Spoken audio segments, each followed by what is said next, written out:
there's an enduring interest in this group 25 years after it was formed. Yeah. Why do you think that is? I think it's the music. I think it's rare that, why is there an interest in the Beatles still?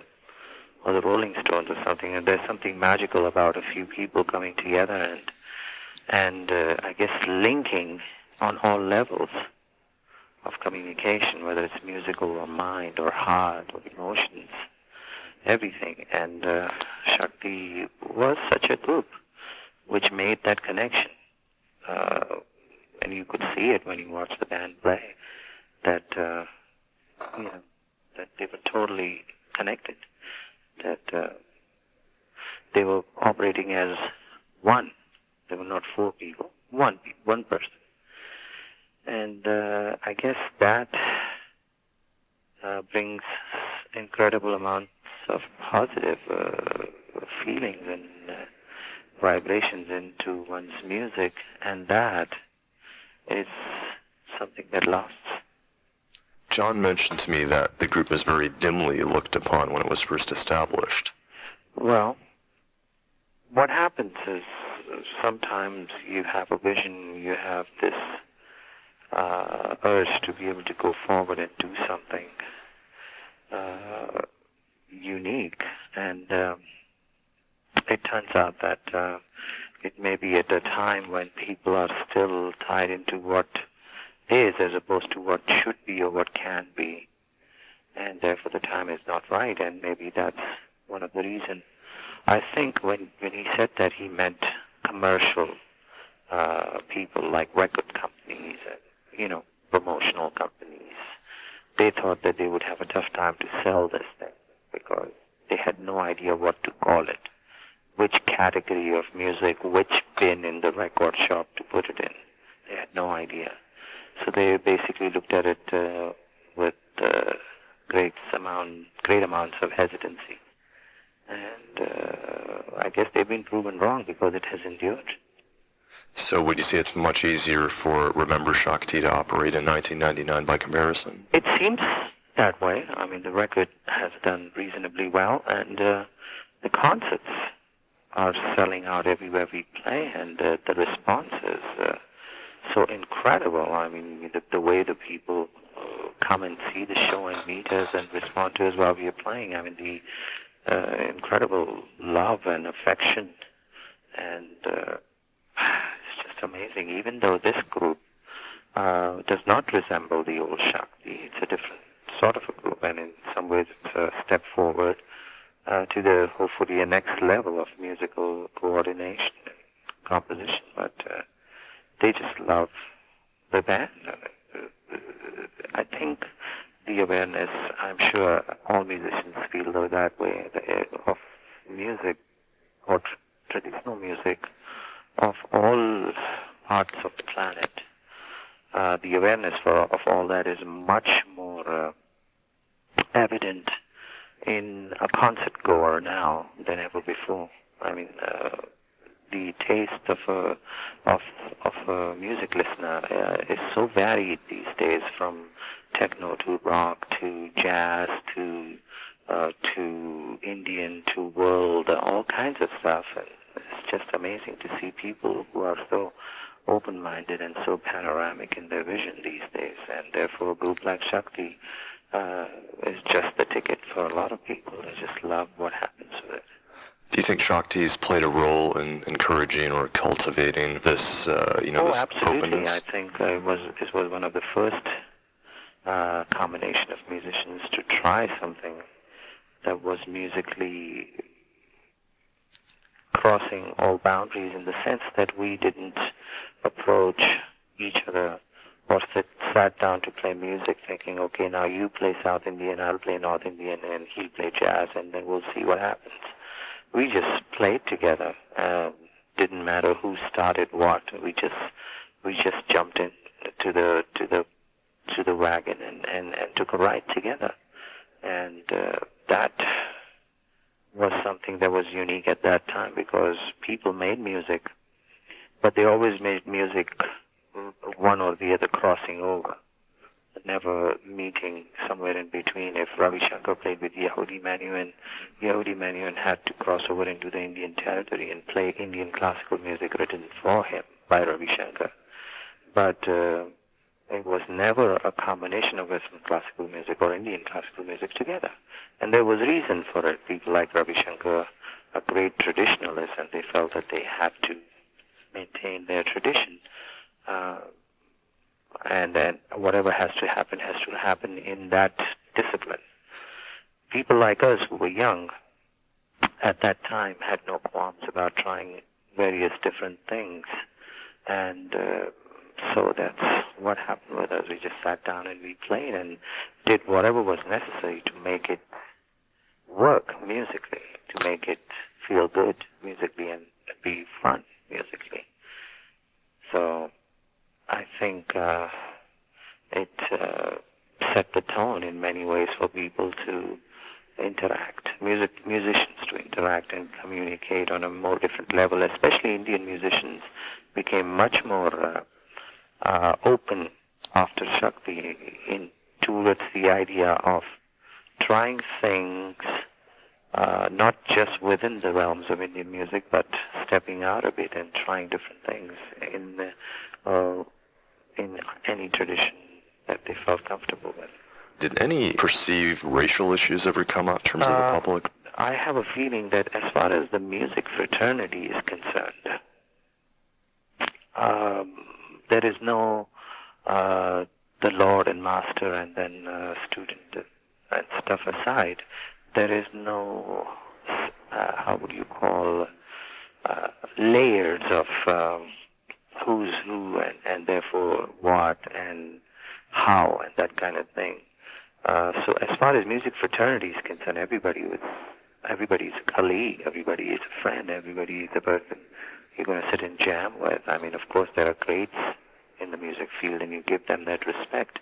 But I never felt playing with greats like Ravi Shankar or greats like John McLaughlin or Van Morrison or anybody that I was an inferior person. I mean, they always treated me as I was one of the band, one of the group, one of the people that they were working with, and I was working with them. So I don't think there was any racial problem as far as I'm concerned. Well, racial situations is not the correct word. You have to realize that John McLaughlin had just disconnected himself from a very, very commercially popular group called Mahavishnu Orchestra. And so there was a major following for him in that area. And of course there were fans who came to see John McLaughlin in the Mahavishnu mold and instead saw him sitting and doing Indian kind of thing, what looked like an Indian kind of thing, and an acoustic group, which obviously was less in terms of decibel level powerful. And so there were some fans who didn't feel good about it, and in many ways John made the big sacrifice because he lost a lot of fans who were into classical, who were into his electrical, experience, and they faded away, and that was basically it. But as far as we played for 2 years, just about every jazz festival, just about every other kind of festival that you could imagine anywhere on the planet. We traveled, extensively, and were playing with alongside groups like Weather Report, Herbie Hancock, Billy Cobham, and George Duke Band, and Keith Jarrett, whatever you name it. We playing alongside all of those people, and so we were not considered a band which was an outsider. Something your father said in the mid-'80s. He told a magazine that Shakti was not Indian music, it was not American music, maybe it's something else. He also said, Zakir, I told him not to do that. Yes, he did. He, as a traditionalist, he felt that I had to make my name as an Indian musician before anything else was to happen. And my deal with him was that, okay, I'm going to play Indian classical music, make myself known and accepted in that area, travel to India regularly and play concerts there, and have the audience accept me as an Indian classical musician. And on my own time, I'm going to do whatever I enjoy doing apart from Indian music. Even now, 80% of the time that I'm performing, I'm playing Indian classical music. And it's rare that I get involved in playing, anything other than Indian music. Maybe there are 2 or 3 projects a year I do that, and that's it.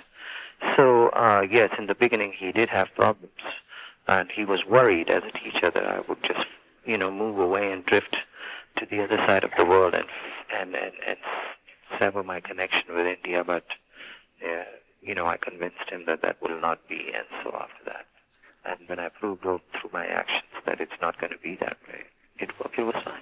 That was a sort of surprising comment coming from him, given he's also done a considerable amount of work with Western. But you have to realize he had already proved himself as an Indian classical musician. He had been playing for 50-odd years and had been accepted as one of the greats. And so for him to interact with somebody posed no danger of him losing his identity. For me, as a young musician of 19 or 20, there was more of a danger of that. And so that's the one thing that he was worried about. Well, how would you say the chemistry between yourself and John has changed or evolved since you... The fabulous thing about our connection is that it hasn't. It hasn't changed. We have the same incredible love for each other. We work in the same manner. We connect in the same way. I mean, I have to tell you that when I play with John, it's not like playing with a Western musician. It's like playing with an Indian musician. Believe it or not, he has taken the time to study the Indian classical music. He has taken the time to figure out how we work, how we think, how we create, how our improvising techniques are. And myself, in the meantime, I have had the good fortune to study and understand the Western ways of thinking, be it jazz or pop or rock. So in terms of interaction, I think it's a bit more detailed now than before. But that same love and affection is there, and I never feel like I'm working with someone strange from a different tradition, and he doesn't feel that way either. Just yesterday, we were talking about, John wasn't crossing over into any tradition, and I wasn't crossing into any other tradition. We were just born into music, and that's what we play. I recently spent some time with Bill Laswell, and you ended up being a very detailed topic of discussion. Oh boy. Let me tell you something he said about you. He said it's fortunate Zakir has a sense of humor. He's quite willing to sit down and play with a click track or tape loop and laugh about it. It's very inspiring. He's quite open-minded and willing to try anything in a recording situation and have fun with the whole idea. What do you make of that comment? I think that's exactly the way it is. I mean, I've always been... I was fortunate enough to be exposed to many different traditions of music while I was still young. And not only I was young, I had already been for 12 or 13 years studying my traditional music, so there was enough of a connection with my roots that there was little danger of me being able to get overwhelmed by what I saw in the world.